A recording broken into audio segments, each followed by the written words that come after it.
ఫైనల్గా మన నాటుకోల షెడ్ అయిపోయింది. ఎలా ప్రిపేర్ చేసాం, ఎంత ఖర్చు అయింది అనేసి చూద్దాం రండి. Hello friends, welcome to natural నాటుకోడి హబ్. ఇంతకుముందు అప్లోడ్ చేసిన వీడియోలో చెప్పాయి కదా మన నాటుకోల షెడ్ ఎలా ప్రిపేర్ చేసాం, ఎంత ఖర్చు వచ్చిందనేసి. అలాగే ఈ ఫుల్ వీడియో కూడా నెక్స్ట్ డేనే పోస్ట్ చేస్తా అనేసి చెప్పిన, కానీ నాకు కొంచెం కోల్డ్ అయి ఉండే, నా వాయిస్ సరిగా రాలే, అందుకని చేయలేదు. సో అందుకని ఇప్పుడు అప్లోడ్ చేస్తున్నా. ఫుల్ వీడియో చూడండి, మంచి ఇన్ఫర్మేషన్, ఫుల్ డీటెయిల్స్ ఉన్నాయి ఇందులో. మామ ఇక్కడ నుండి స్టార్ట్ అయింది అసలైన మన నాటుకోల షెడ్ వర్క్.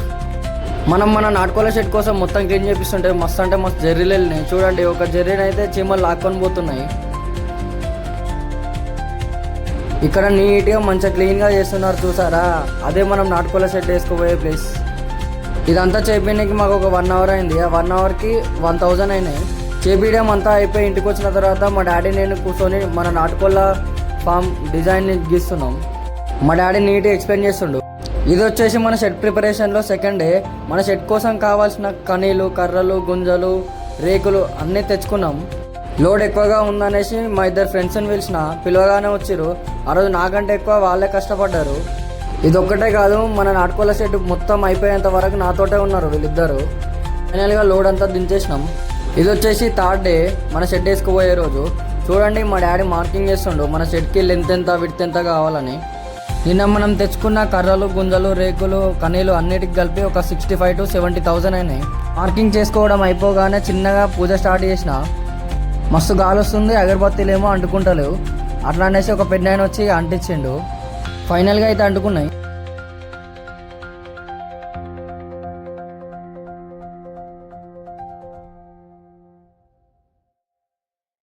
మొక్కడం మాత్రం మంచిగా గట్టేనే మొక్కిన, అంత మంచిగా ఉండాలి, సబ్స్క్రైబర్స్ ఇంకా పెరగాలి, మా సబ్స్క్రైబర్స్ సపోర్ట్ ఎప్పుడూ ఉండాలి, మీ దీవెన కూడా మంచిగా ఉండాలి దేవుడా అని మొక్కేసిన.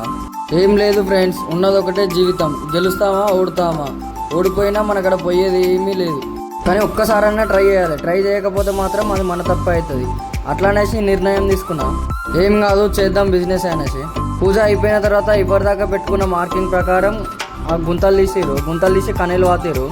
ఈ రోజుతోటి వర్క్ అయిపోయింది. అంటే ఆఫ్టర్నూన్ 3 వరకే అయిపోయింది. కానీ ఆ గుంజలు అట్నే భూమిలో ఉంటే గట్టి పడతాయి అనేసి వదిలేసినాం.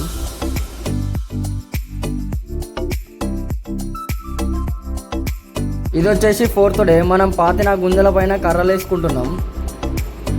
ఆ కర్రను అలా కొట్టి 2 కర్రల్ని కలిపి మూలతో జాయిన్ చేసినాం. కర్రలతో వేసుకోవడం వల్ల తక్కువ బడ్జెట్లో అయిపోతూనే వేసుకున్నాం. ఇది వచ్చేసి 4th డే. ఈరోజు మనం షెడ్ పైన రేకులు వేసుకుంటున్నాం.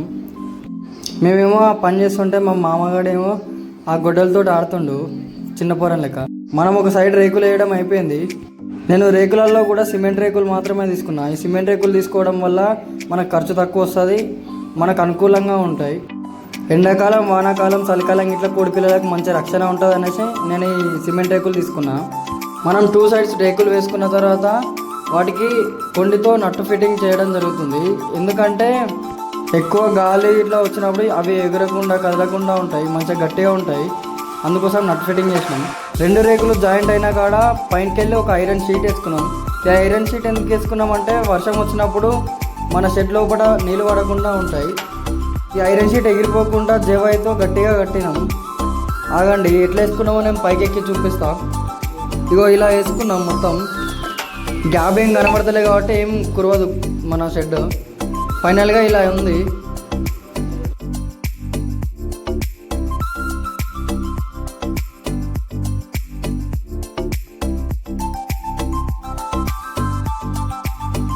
ఇవి వేయడం అయిపోయిన తర్వాత నెక్స్ట్ డే మార్నింగ్ వచ్చి మా డాడీ మొత్తం గుంత తీస్తుండు. ఈ గుంత ఎందుకంటే మనం చుట్టూ ఫెన్సింగ్ వేసుకుంటాం కదా, ఆ ఫెన్సింగ్ మొత్తం అలా దింపడానికి. ఇలా దింపడం వల్ల ఏంటంటే పాములు, పురుగులు ఇట్లా ఏం కిందికి వెళ్ళి రాలేవు. ఈ ఫెన్సింగ్ని మంచిగా గుంజి కట్టినాం. చూడండి, ఇట్లా వచ్చింది.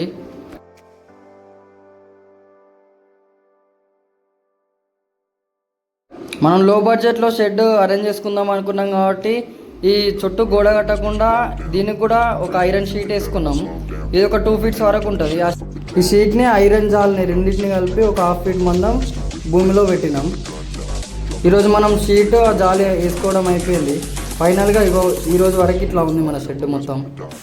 ఈ షీట్కి జాలికి కలిపి ఒక 18,000 వరకు అయినాయి మనకి. మనం వేసుకున్న షీట్కి లోపల నుండి షెడ్ బయట నుండి 2 వైపుల నుండి మట్టి వేసినాం. ఈ మట్టి వేయడం వల్ల ఏంటంటే షీట్కి కొంచెం స్ట్రెంత్ ఉంటుంది. అసలు నేను ఈ షీట్ ఎందుకు ఎంచుకున్నా అంటే లో బడ్జెట్లో అయిపోతుంది, మళ్ళీ పురుగులు పాములు ఇట్లా ఏమన్నా ఎక్కాలంటే స్కిడ్ అవుతూ ఉంటుంది, ఎందుకంటే అది స్మూత్ ఉంటుంది కదా. నీ పని చేస్తుంటే మా డాడీ మా బావ కలిసి ఆ షీట్కి కర్రలు పెడుతున్నారు.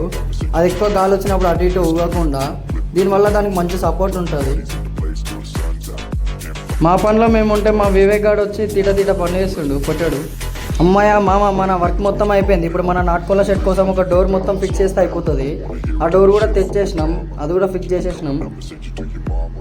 ఫైనల్గా ఇలా వచ్చింది. మన షెడ్ మొత్తం ఓపెన్గా ఉంచకుండా దాన్ని గ్రీన్ కలర్ పర్దాతో కవర్ చేసేసినాం. ఇది పెట్టడం వల్ల చలి పెట్టదు కోడి పిల్లలకి, మళ్ళీ ఇంకోటి ఏంటంటే ఎండ కూడా ఎక్కువ కొట్టదు. ఫైనల్ అవుట్పుట్ ఇది మన నాటుకోళ్ళ షెడ్ది. దీనికి మొత్తం ఒక 1 lakh ఖర్చు అయింది. Thank you for watching. ఇంకా మంచి మంచి వీడియోలతో మీ ముందుంటా. Please subscribe.